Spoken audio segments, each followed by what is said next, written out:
At last, Mondstadt's rodent ruler in the flesh. Scurrying through the streets looking for leftovers? Mondstadt calls this a god? Resident rodent beats invasive vermin. Don't you dare speak back to me, insolent bard. Absentee Archon of Mondstadt. How impotent you've become. That smirky wear looks out of place. Did you steal it from your master's base? Should have held your tongue.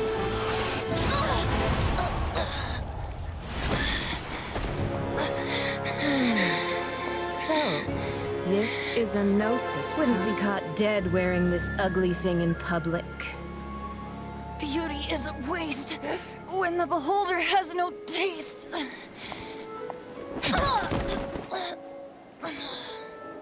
Venti! Well, we have what we came here for. Come, before our dear Favonian friends arrive. Leave nothing for them to find.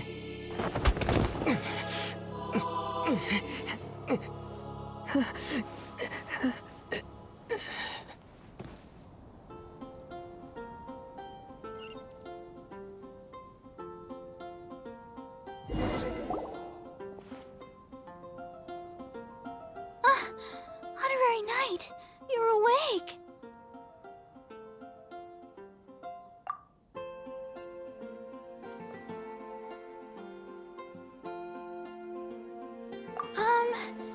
I wouldn't say he's all right, exactly. I found you lying unconscious outside the cathedral and used my elemental powers to heal you. That bard awakened first, but strangely, my healing powers had almost no effect on him. This is the first time I've encountered such a patient, but he just said, "It's completely normal," and then got up and left the cathedral.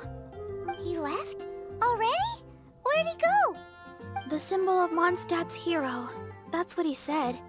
I wanted to stop him, but Jean, I mean, Master Jean, said to let him leave. How strange. Paimon remembers Venti healing under that tree before. It's probably due to the connection between Windrise and the animal Archon. Master Jean has figured it out as well, but we can't tell Barbara. The Fadui were the ones who attacked you. That's too much. Master Jean has already returned to the Knight's headquarters. She said that she will look for evidence. But she also said that if the Fatui didn't leave any traces, the Knights might find it difficult to lodge a complaint against them.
The wind amongst the branches is good.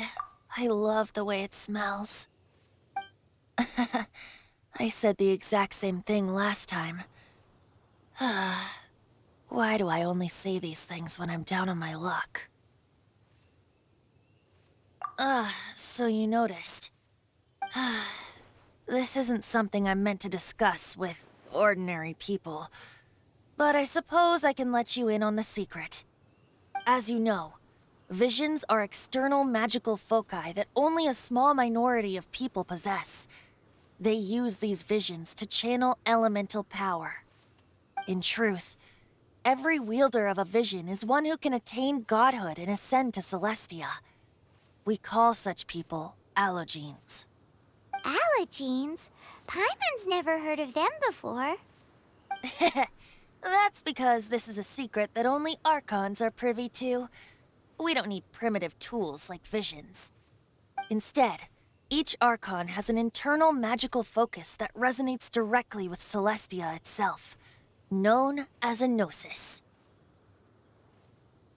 It's just a glowing glass ball I carry around to avoid suspicion. So who was that nasty woman who sent Paimon flying and stole your gnosis? Her name is Signora, number 8 of the Harbingers. She and the rest of the Harbingers have been given godlike executive authority by the Tsaritsa of Snezhnaya, and with it, strength surpassing that of other mortals. The Tsaritsa of Snezhnaya? Isn't that... Indeed. She is one of the 7. The Tsaritsa who reigns from her winter palace, and the one person that the Fatui Harbingers all answer to. The 7 don't always get along well, but still. I never thought that she would plot to steal another Archon's gnosis.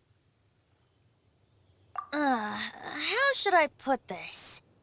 500 years ago, I knew her well, but I can't say the same is true now. You see, a certain catastrophe happened 500 years ago, and after that, she cut off all ties with me. But we can save discussion of the Cryo Archon and the Fatui for another day. If you seek the rest of the 7, many difficulties lie ahead of you still. You should head for Mondstadt's neighboring nation of Liyue. The Geo-Archon who reigns there, unlike me, administrates his entire region personally. He only descends once every year to give his divine predictions, which set the direction for Liyue for the rest of that year. Even so, it sounds like he works much harder than a certain someone, In any case, this year's Rite of Descension is soon to begin. If you miss it, you'll just have to wait another year. What? Oh, why didn't you tell us before? Well, then bye! We're going! One moment, Windborn Outlander. Yep. Traveler, as you set off on your journey once again, you must remember that the journey itself has meaning. The birds of Tevat, the songs in the cities, the Tsaritsa, her Fatui and the monsters, they are all part of your journey. The destination is not everything, so before you reach the end, keep your eyes open. Use the chance to take in the world around you. Great. So, that's that for the Animo Archon's admonishments. Back to Venti time. If you want to chat, now's the time. A bard stays not always in a single climb. Up till the end, Dvalin remembered his duty as one of the 4 winds. As such, I don't intend to forcibly strip him of that duty and force my ideals of freedom onto him. I just hope that Dvalin will be able to choose for himself and understand what freedom is. Before I became an Archon, I too was taught the meaning of freedom in this way by a friend. If you want to chat, now's the time. A bard stays not always in a single climb. Kaya shared some new intelligence, you say? Oh, I see. So, the Abyss Order has a princess who orchestrated the plan to corrupt Dvalin? They were probably trying to turn Dvalin into a weapon of war for the Abyss. But that said, I have never heard of any such princess of the Abyss Order. I think so too. Apparently. But how does a prince come out of nowhere and take command over the entire Abyss Order? If you want to chat, now's the time. A bard stays not always in a single climb. That Fatui lady didn't hang around, did she? She just grabbed your gnosis and left? She wanted to avoid any eyewitnesses from the Knights of Favonius. The slightest slip-up here would have destroyed the Fatui's diplomatic relations with the Knights. So they're just gonna keep acting like Mondstadt's allies as if nothing happened? If only the 7 nations had banded together against the Abyss Order in the first place. The Fatui possess the strongest military among the 7 nations, yet they've used it to steal the Holy Lyre, covet the power of gods, and use Dvalin as a bargaining chip against the Knights. Speaking of the lyre, didn't Diluc say something like this before? He said that the Fatui can only run amok across the 7 nations and threaten the Knights because of the Harbingers. Yes. As I said earlier, the Cryo-Archon has given them authority and strength beyond that of other mortals. The Tsaritsa... I haven't seen her in 500 years. What is she thinking? What's her plan? Whatever the answer is, I have a feeling it's only going to make your search for the 7 all the more difficult.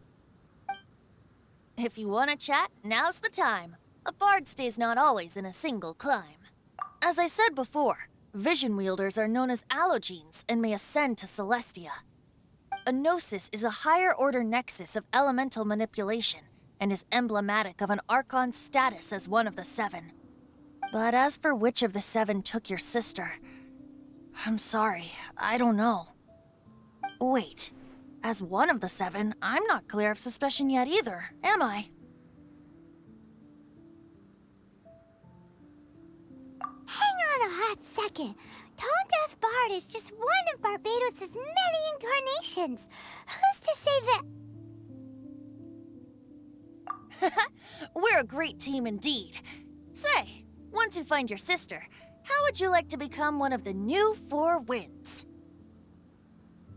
You don't seem too into it. Hey, Tone Deaf Bard! If being one of the 4 Winds means free food, you can consider Paimon. If you want to chat, now's the time. A bard stays not always in a single climb. Well then, best be off to Liyue. If the dissension ritual you failed to tally, then another year you must dally.